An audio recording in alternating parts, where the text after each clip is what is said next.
Welcome to another edition of the Coach's Corner.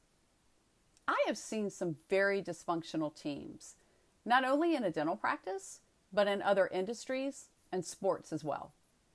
The reasoning is different depending on the environment, but one thing is consistent.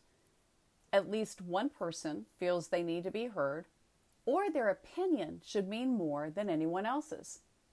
And think about that for a moment. One employee, not a team member by my definition, feels like their opinion of themselves rises to a higher level than the rest of the team. This sense of entitlement is very detrimental to any dentist or office manager that is trying to create a true team in your practice. This situation will continue to raise its ugly head if corrective measures are not taken. Case in point, I have a client that went through this a few years ago. Her dental assistant would always tell everyone that she was a team player. However, talk is cheap. When someone asked if she could help with a task, she would reply, "That's not my job."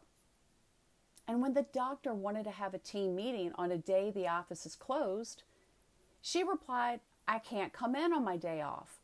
I work enough during the week." And when the doctor told her she was a member of the team and needed to be there, she replied, "I'm tired. I do too much already." And I can continue with more examples, but you know where I'm headed with this.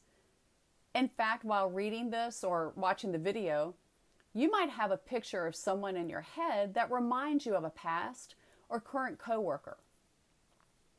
All the previous examples are indicative of a bad attitude.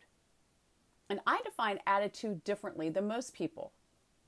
I believe attitude is based on emotion and environment.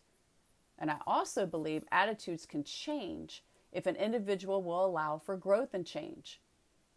And this client of mine saw so much potential in her assistant that she asked me to work with her one-on-one.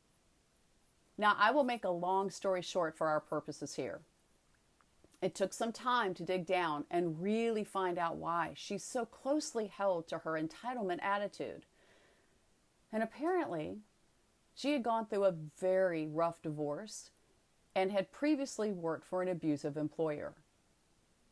By abusive, I mean an associate dentist used to throw instruments at her and would yell at her on a regular basis.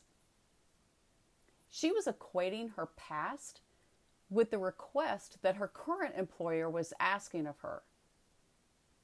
She had placed a wall around her to protect her, and if it wasn't for the doctor who saw so much potential, she would have been fired. We worked on numerous things for the next few months, and she understood how her current employer and team members really wanted to break down her barrier and become a close-knit, better performing team. And she didn't realize at the time she was the one blocking that advancement for the entire team. I will not use her name for obvious reasons, but she worked really hard to improve her attitude. And I am happy to share that she is doing very well and the rest of the team is performing better each year. Why do I share this with you? Well, this situation is not unique. Many times there's one employee that gives lip service to being a team member, but their words do not match their actions. And I believe the best in people, and most want to learn and grow.